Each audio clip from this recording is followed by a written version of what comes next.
ఓం గం గణాధిపతయే నమః. శ్రీ గురుభ్యో నమః.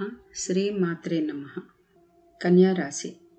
కన్యారాశిలో జన్మించిన వారికి 2024వ సంవత్సరము ఏప్రిల్ నెలలో గోచార రీత్యా ఎలా ఉండబోతుంది, వారికి లభించే శుభాశుభ ఫలితాలు, గ్రహదోష నివారణకై కన్యారాశి వారు ఎటువంటి పరిహారాలు చేసుకుంటే మంచిది అనేది ఈ వీడియోలో తెలుసుకుందాం. కన్యారాశికి రాశ్యాధిపతి బుధుడు. ఉత్తర ఫల్గునిలోని చివరి 3 పాదాలు, హస్త నక్షత్రంలోని 4 పాదాలు, చిత్తా నక్షత్రంలోని మొదటి 2 పాదాలు కన్యారాశికి చెందినవి. గ్రహ స్థితిగతులను అనుసరించి కన్యారాశి వారికి రవి, బుధుడు, శుక్రుడు ఈ నెలంతా సప్తమ మరియు అష్టమ స్థానాల్లో సంచారము, గురువు అష్టమ సంచారము, కుజుడు మరియు శని భగవానుడు షష్టమందు, రాహువు సప్తమందు, కేతువు జన్మరాశి యందు సంచారం జరుగుతుంది.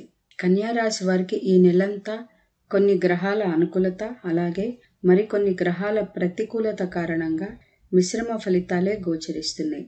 ఈ నెల ఈ రాశిలో జన్మించిన అన్ని రంగాల వారికి ధనానికి, ఆదాయానికి ఎటువంటి లోటు ఉండదు. ఆర్థికపరమైన ఇబ్బందులు దాదాపుగా ఉండవనే చెప్పొచ్చు. ఇక ఉద్యోగస్తుల విషయానికి వస్తే వీరికి తమ తోటి ఉద్యోగస్తుల, అలాగే తమ పై అధికారుల వలన హెరాస్మెంట్, పని ఒత్తిడి పెరగడము, మానసిక శారీరక ఒత్తిడికి గురయ్యే సూచనలు గోచరిస్తున్నాయి. కాబట్టి ప్రణాళికాబద్ధంగా ఎటువంటి ఒత్తిడికి గురవకుండా మీకు అప్పగించిన పనులను సక్రమంగా చేసుకుంటూ పోతే మంచిది. కుటుంబంలో ఈ నెల మొదటి 3 వారాలు చాలా వరకు ఇబ్బందికరమైన యుద్ధ వాతావరణం ఉండే సూచనలు ఉన్నాయి.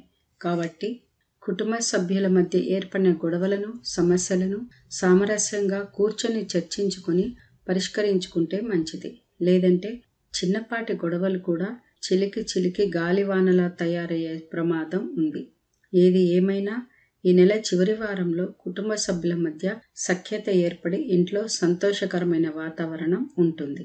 వ్యాపారస్తులకు ఈ నెలంతా అనుకూలంగానే ఉంటుందని చెప్పొచ్చు. ఆర్థికంగా పుంజుకుంటారు. రాజకీయ నాయకులకు మిశ్రమ ఫలితాలు ఉంటాయి. కోర్టు వ్యవహారాలు ఏమైనా ఉంటే అవి మీకు అనుకూలంగానే ఉంటాయి. కళారంగంలోని వారికి మొదటి 3 వారాల కంటే ఈ నెల చివరి వారంలో వారు ఆశించిన ఫలితాలను పొందగలుగుతారు. మంచి అవకాశాలు లభించి ఆర్థికంగా ఎదుగుతారు. అలాగే ఆరోగ్యం పట్ల అత్యంత శ్రద్ధ వహించాల్సి ఉంటుంది. నూతన పెట్టుబడుల విషయంలో ఆచితూచి వ్యవహరించాల్సి ఉంటుంది. అలాగే ధనాన్ని ఇచ్చి పుచ్చుకునే విషయంలో మోసపోయే సూచనలు గోచరిస్తున్నాయి. కాబట్టి ఈ విషయాల్లో చాలా జాగ్రత్తగా ఉంటే మంచిది. సమస్త సుఖాలను, అష్ట ఐశ్వర్యాలను కలుగజేసే గురువు అష్టమ సంచార కారణంగా ఏర్పడే వ్యతిరేక ఫలితాల నివారణకై గురు స్తోత్రాన్ని పఠించినట్లయితే కొంతవరకు ఉపశమనం లభిస్తుందని చెప్పొచ్చు. అలాగే శారీరక, మానసిక రుగ్మతలను తొలగించుకోవడానికి గాను శ్రీ సూర్యనారాయణ మూర్తికి నమస్కరించుకుంటే మంచి ఆరోగ్యంతో పాటు బుద్ధి బలం చేకూరుతుంది. గణపతి ఆరాధన, అమ్మవారి దేవాలయాన్ని ప్రతినిత్యము మీకు కుదిరిన వేళలో సందర్శించుకుంటే మంచి ఫలితాలు ఉంటాయి.